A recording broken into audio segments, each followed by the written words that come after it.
찬양 감사합니다. 할렐루야. 오늘은 너희는 이렇게 기도하라 라는 제목으로 말씀의 은혜를 나누겠습니다. 먼저 오늘도 하나님 아버지께 예배 드리기 위해서 이 자리에 나오신 여러분들을 주님의 이름으로 환영하고 축복합니다. 믿음 생활하면서 이런 고민을 할 때가 있습니다. 어떻게 하면 믿음 생활을 더 잘할 수 있을까? 어떻게 하면 하나님 아버지께 기쁨이 되는 삶을 살 수 있을까? 우리만 하는 고민이 아니죠. 예수 믿는 사람들, 하나님을 믿는 사람들이 가지는 고민입니다. 유대인들은 이 고민을 통해서 3대 경건 생활을 중요하게 여겼습니다. 구제와 기도와 금식 생활이죠. 이를 위해서 얼마나 열심을 냈는지 모릅니다. 그 누구도 따라오지 못할 정도로 열심을 냈었죠. 최선을 다했습니다. 그런데 문제는 열심의 방향을 하나님께 두지 않고 사람에게 두었다는 점이죠. 사람들에게 칭찬받고 사람들에게 인정받기 위해서 경건 생활을 해왔습니다. 예수님께서 이런 자들에게 말씀하시죠. 은밀하게 섬겨라. 그리하면 은밀한 중에 보시는 너희 아버지께서 갚으시리라. 골방에 들어가서 은밀한 중에 계시는 너희 아버지께 기도하라. 그리하면 은밀한 중에 보시는 내 아버지께서 갚아주시리라. 이방인처럼 중언부언하지 말고 저들을 본받지도 말아라. 너에게 있어야 할 것을 하나님 아버지께서 아시느니라. 예수님이 이 말씀을 하시면서 빠뜨리지 않고 하셨던 말씀이 있어요. 그게 뭐냐면 너희 아버지께서입니다. 너희 아버지께서. 그렇습니다. 하나님은 우리 아버지세요.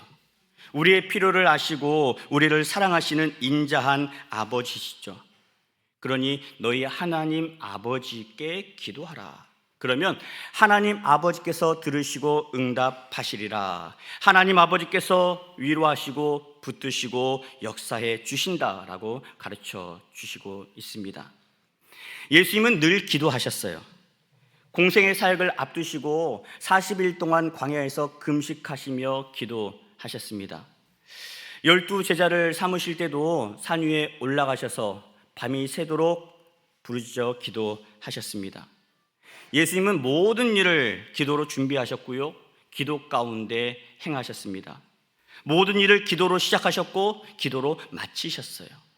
아무리 피곤해도 아무리 힘들어도 기도하는 일을 놓치지 않으셨습니다. 그렇게 기도의 본을 보이시면서 우리에게 말씀하세요. 너희도 이렇게 기도하라. 오늘 말씀이 누가복음 11장에도 등장합니다. 거기 보시면 한 제자가 예수님께서 기도하고 오시는 모습을 보고 이렇게 여쭙습니다. 예수님, 세례 요한이 자기 제자들에게 기도에 관해서 가르쳐 준 것처럼 예수님도 우리에게 기도에 관해 가르쳐 주십시오. 예수님께서 품고 계신 비전을 우리도 알고 기도해야 그 뜻을 이룰 수 있지 않겠습니까? 라고 물었습니다. 그래서 예수님께서 그 말을 들으시고 가르쳐 주신 기도가 오늘부터 함께 보게 될 주의 기도, 주기도문이에요. 사람들은 일을 할 때에 중요한 일부터, 급한 일부터 하는 경향이 있습니다. 기도도 마찬가지인 것 같아요. 급한 문제부터 기도합니다. 중요한 일을 놓고 먼저 기도합니다. 여러분, 이때 짚고 넘어가셔야 할 부분이 있어요. 무엇이 급한 것인지, 무엇이 중요한지를 여러분 분명하게 진단해 보셔야 합니다. 내 인생, 내가 주인이라면 내 뜻대로 판단해도 괜찮아요. 그러나 우리 인생의 주인이 내가 아니라 하나님 아버지이시라면 내 생각대로 판단하면 안 되겠죠. 하나님 뜻대로 판단하셔야 합니다. 그렇지 않으면 내가 원하는 것만 기도하게 되어 있어요. 내가 바라는 대로 이루어질 때에만 하나님이 내 기도에 응답해 주셨다라고 착각하게 된다는 거죠. 여러분, 기도는요, 우리의 몫이지만 기도를 들으시고 응답하시는 분은 우리가 아닙니다. 하나님 아버지세요. 우리가 하나님께 어떤 기도든지 드릴 수 있습니다. 그러나 하나님께서 나보다 나에 관해서 가장 잘 아신다라고 고백한다면 기도의 결과만큼은 하나님께 내어드릴 수 있어야 하지 않겠습니까? 하나님 아버지는요, 자녀된 우리에게 가장 좋은 것으로 역사하시기에 그렇습니다. 그래서 예수님이 이렇게 말씀하셨죠. 마태복음 6장 33절에 그런즉 너희는 먼저 그의 나라와 그의 의를 구하라. 그리하면 이 모든 것을 너희에게 더하시리라. 아멘. 여러분, 기도는요, 내 생각을 관철시키는 과정이 아니라 하나님의 나라를 구하고 하나님의 뜻을 알아가는 과정이 되어야 합니다. 따라서 하나님께 기도할 때마다 하나님의 뜻을 구해야 되고요, 하나님께서 기뻐하시는 기도를 올려드리는 것이 중요합니다. 그런 면에서 예수님께서 가르쳐 주셨던 기도는 유대인들이 해왔던 기도와는 결이 달라요. 이방인들이 중언부언하던 기도와는 차원이 다릅니다. 예수님이 가르쳐 주신 기도는 하나님의 뜻을 구하는 기도이고요, 하나님의 나라를 이루게끔 하는 원동력이 됩니다. 우리로 하여금 하나님 아버지의 뜻을 깨닫고 하나님의 자녀답게 살 수 있도록 가르쳐 주신 기도가 주의 기도라고 하는 거죠. 여러분, 생각해 보십시오. 예수님께서 죽을 수밖에 없는 우리를 십자가의 은혜로 구원해 주셨어요. 그리고 세상 편에 살고 있던 우리를 건져내셔서 하나님 편에 서게 해주셨습니다. 하나님의 뜻대로 살게 해주셨으니 여러분, 얼마나 감사합니까? 이를 통해서 하나님의 나라를 이루어가는 도구로 사용해 주시니 얼마나 영광스러운 일인가 모르겠어요. 이번 주기도문 말씀을 통해서 우리 동부교회 성도들의 마음속에 기도의 불이 지펴질 수 있기를 바라고요, 기도하며 힘을 얻고 기도하며 하나님의 뜻을 아름답게 펼쳐갈 수 있는 우리 기도의 일꾼들 될 수 있기를 주님의 이름으로 축원합니다. 너희는 이렇게 기도하라 말씀하시면서 가장 먼저 주신 말씀이 하늘에 계신 우리 아버지여 이름이 거룩히 여김을 받으시오며. 예수님은 이 짧은 구절을 통해서 우리가 기도하는 하나님, 우리의 기도를 받으시는 하나님이 어떤 분이신지를 가르쳐 주고 계십니다. 첫 번째로 하나님은 어떤 분이신가? 하늘에 계신 분이십니다. 하나님은 하늘에 계세요. 이스라엘 백성들이 하나님을 이해할 때에 그들이 경험한 만큼, 그들이 본 만큼, 하나님께서 보여주신 만큼, 가르쳐 주신 만큼만 하나님에 관해서 알았습니다. 하나님이 우리의 기도를 들으시고 부르짖는 우리의 간절한 절규를 들으시고 우리를 애굽에서 건져 주셨다고 고백을 했어요. 홍해를 갈라주셨습니다. 요단강을 가르시고 약속의 땅, 가나안 땅에 들어갈 수 있도록 인도해 주신 하나님이라고 경험을 통해서 알았어요. 그러나 하나님을 말로만 듣고 하나님이 하신 그 일만 보았을 뿐 하나님이 어떻게 생기셨는지 형체는 볼 수 없었습니다. 이방 사람들은 어떻습니까? 자기들이 섬기는 신을 우상에 놓고서 이분이 내가 섬기는 신이다 라고 그렇게 섬겼어요. 그러면서 이스라엘 백성들에게 묻습니다. 너희가 섬기는 하나님은 어떻게 생기신 분이냐, 어떤 분이시냐 물을 때마다 이들은 알 방법이 없는 거예요. 그래서 그저 하늘을 바라보면서 하나님을 떠올렸던 백성들이죠. 오죽 답답했으면 황금 송아지를 만들고 이분이 우리를 애굽에서 건져내 주신 하나님이라며 경배했겠습니까?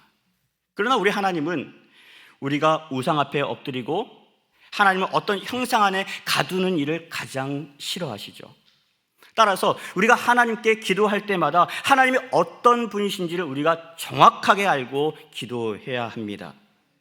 하늘에 계신 우리 아버지, 하나님은 하늘에 계신 분이십니다.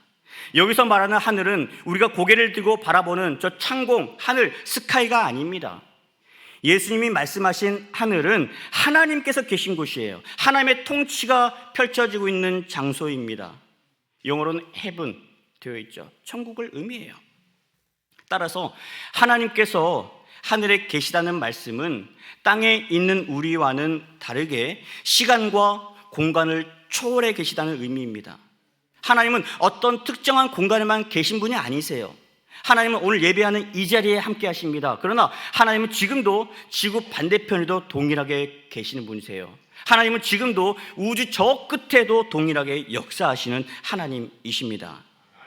하나님은 이처럼 우리 인식 너머에 계시기 때문에 우리의 생각이나 우리의 과학기술로 하나님을 만날 수 없어요. 하나님을 어떻게 만나느냐? 하나님 우리에게 친히 찾아와 주셔야만이 우리가 하나님을 만날 수 있습니다. 요한복음 1장 14절 보실까요? 함께 읽겠습니다. 말씀이 육신이 되어 우리 가운데 거하심에 우리가 그의 영광을 보니 아버지의 독생자의 영광이요 은혜와 진리가 충만하더라. 아멘. 하나님은 말씀으로 역사하신 분이십니다. 태초부터 말씀으로 계셨던 분이세요. 그분을 우리가 눈으로 볼 수 없죠. 그러나 하나님이 말씀이신 그분께서 육신의 몸을 입으시고 이 땅에 오셨어요. 그분이 바로 예수 그리스도죠. 그래서 우리가 하나님을 볼 수 있게 된 겁니다. 우리를 살리기 위해서, 죄 가운데 있는 우리를 구원하기 위해서 이 땅에 오신 예수님이 바로 하늘에 계신 우리 아버지세요. 둘째로 하나님은 어떤 분이신가? 우리 아버지이십니다. 예수님 감히 말씀하세요. 하늘에 계신 우리 아버지요. 나만의 아버지가 아니고 우리 모두의 아버지라고 말씀하십니다. 하나님은 너의 아버지가 되시고 모든 사람의 아버지, 우리의 아버지시다. 예수님께서 하나님을 아빠, 아버지라고 부르셨어요. 아빠라고 하는 말은 전 세계적으로 발음이 비슷합니다. 헬라어로는 파테르라고 해요. 영어로는 father이죠. 아람어로는 아빠라고 합니다. 아빠. 히브리어는 아브라고 해요. 아브. 아브라함의 이름에도 나오죠. 아브라함. 열국의 아비란 뜻입니다. 발음이 모두 비슷해요. 신약 성경에 보시면 아빠, 아버지라는 표현이 이제 3번 등장합니다. 가장 먼저 예수님이 아빠, 아버지라는 말을 쓰셨어요. 마가복음 14장 36절 말씀 같이 읽겠습니다. 이르시되 아빠, 아버지여, 아버지께서는 모든 것이 가능하오니 이 잔을 내게서 옮기시옵소서. 그러나 나의 원대로 마시옵고 아버지의 원대로 하옵소서 하시고. 사도 바울도 하나님을 아빠, 아버지라고 불렀습니다. 로마서 8장 15절입니다. 너희는 다시 무서워하는 종의 영을 받지 아니하고 양자의 영을 받았으므로 우리가 아빠, 아버지라고 부르짖느니라. 아멘. 갈라디아서 4장 6절에도 나옵니다. 같이 읽겠습니다. 너희가 아들임으로 하나님이 그 아들의 영을 우리 마음 가운데 보내사 아빠, 아버지라 부르게 하셨느니라. 아멘. 하나님은 아빠, 아버지세요. 우리가 아버지를 생각할 때 아버지에 대한 이해도는 각 사람에 따라 다릅니다. 아버지 하면 대부분 나를 낳아주신 육신의 아버지를 떠올리죠. 그러다 보니까 어떤 사람은 아버지 하면 한없이 자비하신 아버지, 나를 끔찍히 사랑해준 아버지를 떠올립니다. 그러나 아버지를 일찍 여위신 분들은 그리움의 대상으로 아버지가 다가와요. 어떤 분은 근엄한 분으로, 어떤 분은 무서운 대상으로, 또 어떤 분은 생각조차 하고 싶지 않은 대상으로 아버지를 떠올립니다. 그러나 성경에서 말씀하시는 이 하나님 아버지는 우리를 낳으시고 길러주는 육신의 아버지의 개념을 뛰어넘습니다. 따라서 내가 경험한 아버지의 이미지로 하나님 아버지를 이해하면 우리가 하나님을 제대로 알 수가 없겠죠. 예수님께서 말씀하신 아버지는 어떤 분이실까?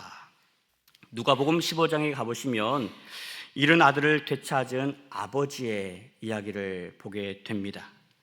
작은 아들이 아버지에게 찾아와서 유산을 달라고 떼를 쓰죠.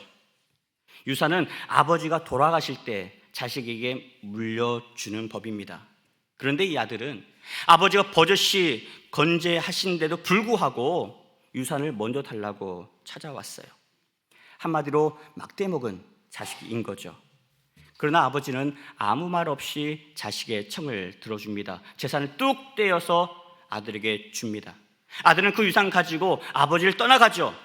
저 멀리 외국에 나가 삽니다. 가서 모든 재산을 탕진하고 말았습니다. 수중에 돈이 떨어지니까 그 많던 친구들 다 떠나고 없습니다. 먹을 것이 없다 보니까 이제는 돼지가 먹는 쥐엄 열매로 근근히 배를 채우는 그런 형국이 되었죠. 갈 데도 없어요. 누구 하나 반겨주지도 없습니다. 않습니다. 아들은 그제서야 아버지를 생각합니다. 내가 아버지 집에 있을 때가 정말로 행복했구나.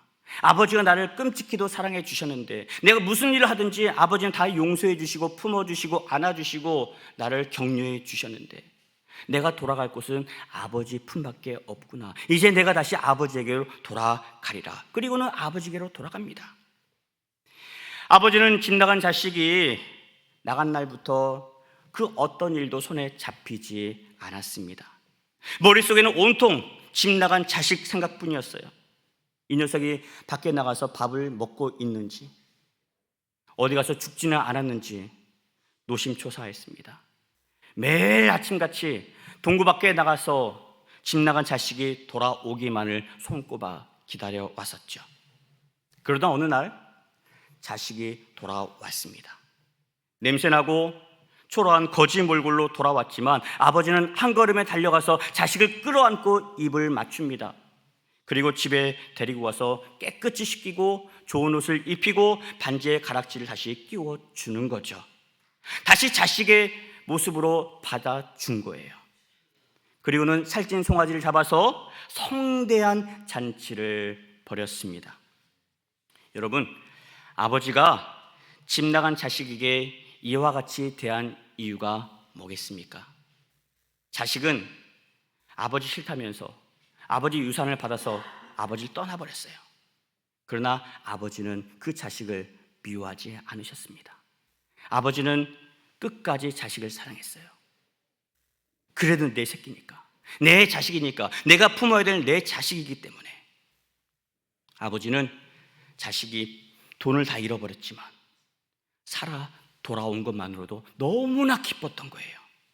여러분 생각해 보십시오. 부모에게 있어서 죽을 자식이 살아난 일보다 더 큰 기쁨이 어디 있겠습니까?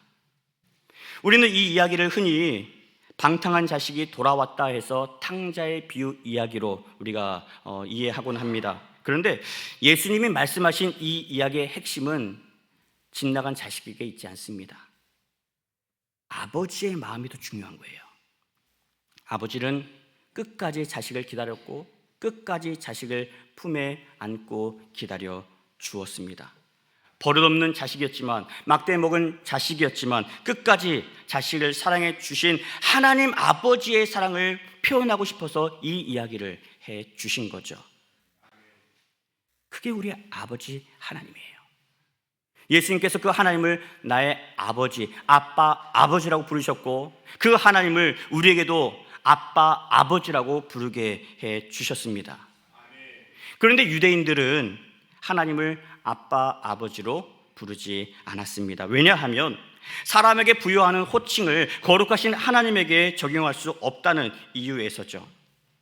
따라서 이들은 예수님께서 하나님을 아빠, 아버지라고 부르는 모습을 아주 불경하게 여겼고요, 이 일을 기점으로 해서 예수님을 제거할 빌미로 삼게 되었습니다.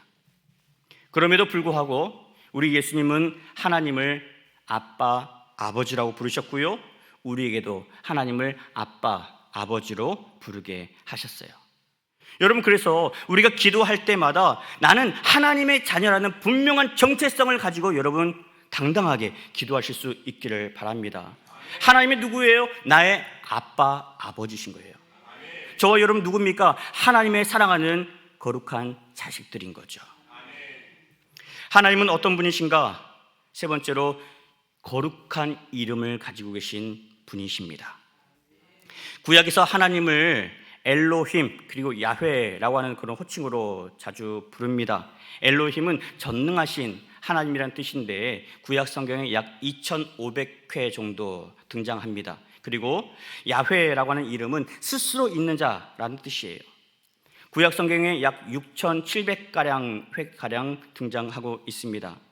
이 모두 출애굽 이후에 불렀던 호칭들이에요. 그러나 하나님의 이름은 엘로힘, 야훼만 있는 게 아니죠. 출애굽 이전에 아브라함의 자손들은 하나님을 이제 최고의 신을 의미하는 엘이라고 합니다. 엘. 이 엘에다가 자기가 경험한 하나님을 속성을 붙여서 하나님을 불렀어요. 창세기 1장 1절에 나오는 하나님은 엘로힘 하나님입니다. 전능하신 하나님이에요. 세상을 창조하신 창조주 하나님으로 불렀습니다. 창세기 14장의 19절에서는 엘리온이라고 나와요. 지극히 높으신 하나님이라는 뜻입니다. 창세기 16장 13절에서는 엘로이, 나를 감찰하시는 하나님, 나를 살피시는 하나님으로 불렀고요. 창세기 17장 1절에서는 엘샤다이, 전능하신 하나님이라고 불렀어요. 창세기 32장에 가보시면 야곱이 하나님의 천사와 싸워서 이기는 장면이 나오죠. 이때 야곱이 하나님의 천사에게 묻습니다. 당신의 이름이 무엇입니까? 이때 하나님의 천사가 왜 이름을 묻느냐, 이름을 가르쳐주지 않으십니다. 그저 야곱에게 축복해 주시기만 합니다. 야곱이 이때 내가 하나님의 얼굴을 보았다라고 고백하면서 그곳 이름을 브니엘 이렇게 부르게 되죠. 이후 출애굽 때에 모세가 하나님께 여쭈었습니다. 백성들이 우리를 이끄신 분이 누구냐라고 물어보면 제가 당신을 뭐라고 지칭하면 좋겠습니까? 뭐라고 대답하면 좋겠습니까? 당신의 이름을 알려주십시오. 이때 하나님이 이름을 가르쳐 주셨어요. 출애굽기 3장 14절 말씀 같이 읽겠습니다. 하나님이 모세에게 이르시되 나는 스스로 있는 자이니라. 또 이르시되 너는 이스라엘 자손에게 이같이 이르기를 스스로 있는 자가 나를 너희에게 보내셨다 하라. 아멘. 우리말 성경에는 스스로 있는 자라고 번역을 하고 있어요. 히브리어 성경에는 야훼라고 나옵니다. 야훼. 여호와라고도 있기도 하죠. 직역하면 나는 나다라는 뜻이에요. 나는 나다. 여러분, 우리에게는 각자 이름이 있습니다. 부모님이 붙여준 이름이죠. 그런데 하나님은 누구에 의해서 태어나신 분이세요? 아니에요. 하나님은 그냥 있는 분이에요. 태초 이전부터 그냥 계신 분이시라는 말이죠. 그 하나님의 이름이 필요합니까? 그래서 물어본 거예요. 모세가 하나님, 당신의 이름이 뭡니까? 하나님 대답이 이겁니다. 나는 나야. 나는 나야. 이게 야훼예요. 출애굽기 3장 15절에도 말씀하십니다. 자, 같이 또 보겠습니다. 하나님이 또 모세에게 이르시되 너는 이스라엘 자손에게 이같이 이르기를 너희 조상의 하나님 여호와 곧 아브라함의 하나님, 이삭의 하나님, 야곱의 하나님께서 나를 너희에게 보내셨다 하라. 이는 나의 영원한 이름이요 대대로 기억할 나의 칭호니라. 아멘. 엘로 표현된 이름들은 사람들이 경험한 하나님을 향해서 붙인 이름이에요. 그러나 야훼라고 하는 이름은 하나님께서 스스로 자기 자신을 드러내 주신 이름입니다. 하나님은 자신을 스스로 있는 자 야훼라고 소개하시면서 또 뭐라고 말씀하시냐면 나는 거룩한 하나님이다 라고 말씀하세요. 나는 거룩한 하나님이다. 예수님도 우리에게 기도를 가르쳐 주시면서 하나님의 이름이 거룩히 여김을 받으시오며 이렇게 기도해야 한다라고 가르쳐 주셨어요. 이 말은 뭐냐면 하나님의 이름을 거룩히 구별하라라고 하는 거죠. 너희 하나님 아버지께서 거룩한 것처럼 너희도 하나님의 자녀이니 너희도 거룩해야 한다라고 하는 말씀입니다. 여러분, 우리 힘으로 거룩해질 수 있습니까? 우리의 노력으로, 우리의 의지로 거룩해질 수 있습니까? 우리는 거룩할 수 없어요. 그 어떻게 노력할지라도 우리는 거룩해질 수 없습니다. 그런데 왜 우리로 하여금 거룩해지라 라고 말씀을 하고 계십니까? 거룩하신 예수님이 우리에게 찾아오셨기 때문에, 내 안에 들어오셨기 때문에, 내 안에 계신 거룩하신 예수님으로 인하여서 내가 거룩해질 수 있는 거예요. 여러분, 나는 거룩할 수 없습니다. 그러나 거룩하신 주님이 나의 아버지이시고 내가 예수 영접함으로 말미암아서 나도 하나님의 자녀가 되었으니 나도 거룩해질 수 있는 거예요. 관건은 예수 영접했느냐 그렇지 않느냐에 있습니다. 거룩하신 예수님을 내가 모시면 나도 거룩해지는 것이고요, 거룩하신 예수님께서 보내주신 성령으로 충만하면 나도 거룩해질 수 있는 겁니다.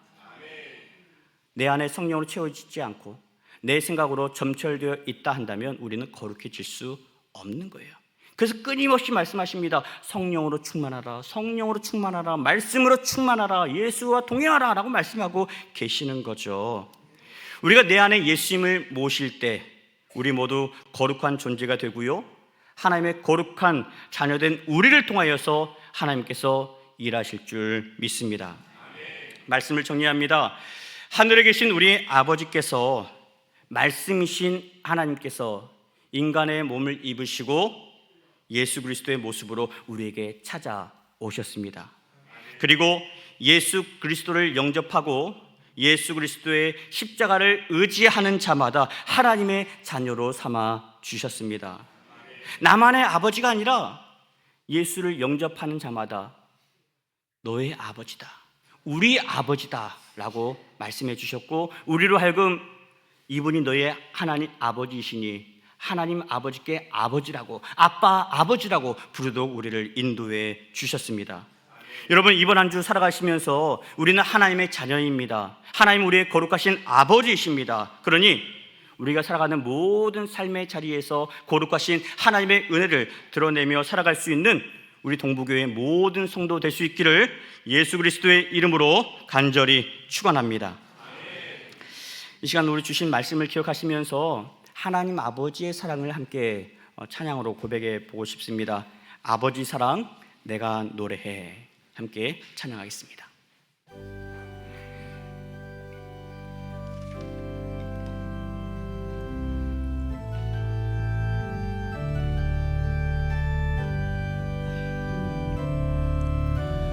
아버지 사랑 내가 노래해,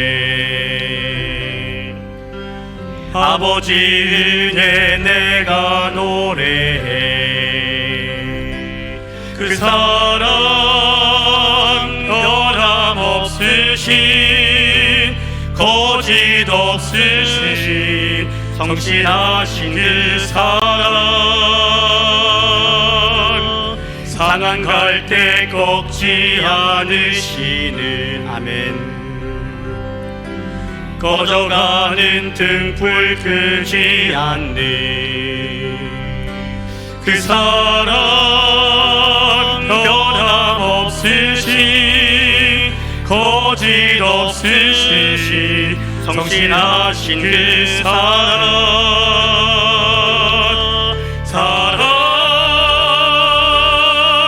그 사랑 날 위해 죽으신, 날 위해 다시 사신 예수 그리스도, 다시 오실 그 사랑, 죽음도 생명도 천사도 하늘의 어떤 권세도 끊을 수 없는 영원한 그 사랑. 예배를 찬양하겠습니다. 아버지 사랑, 아버지 사랑 내가 노래해, 아버지 은혜 내가 노래해. 그 사랑 변함없으신, 거짓 없으신 성실하신 그 사랑, 상한 갈 때 꺾지 않으시는, 꺼져가는 등불 끄지 않는 그 사랑, 변함없으신, 거짓 없으신 성실하신 그 사랑,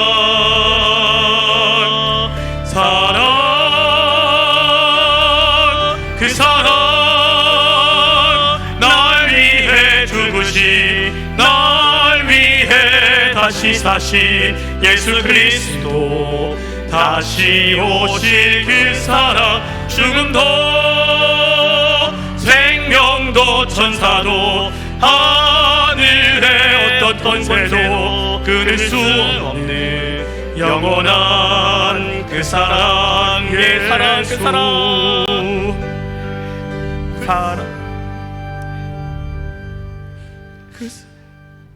하나님 감사합니다. 죽을 수밖에 없는 저희들이었지만, 어찌할 수 없는 저희들이었지만 하나님께서 예수님을 보내주셨고 그 사랑으로 말미암아 다시 살게 해 주셨습니다. 우리가 함께 오늘 말씀을 통해서 하나님을 이제 아버지라고 부르게 하셨고, 하늘에 계신 거룩한 하나님의 이름을 부르게 하셨고, 하나님의 자녀 삼아 주셨사오니 우리 모든 믿음의 권속들 이번 한 주 살아가면서 하나님을 아버지라 부르고 하나님의 자녀다운 삶을 살 수 있도록 도와주시옵소서. 하나님의 말씀을 받고 거룩하신 예수님을 영접하였사오니 우리가 주님의 은혜로 말미암아 하나님의 자녀가 되었습니다. 그 사랑을 믿음으로 고백하고 그 사랑으로 승리할 수 있는 우리 모든 권속들 되게 하여 주옵소서. 이제는 우리 구주 예수 그리스도의 은혜와 아버지 하나님의 그 크신 사랑하심과 성령님의 인도하시고 돌보시는 거룩하신 역사하심이 우리를 향하신 하나님의 그 크신 사랑을 믿음으로 고백하고 이제 우리도 하나님의 거룩한 자녀로서 살기로 다짐하는 주의 모든 권속들 머리 위에 이제로부터 영원 끝날까지 함께 계시옵기를 간절히 축원하옵나이다. 아멘.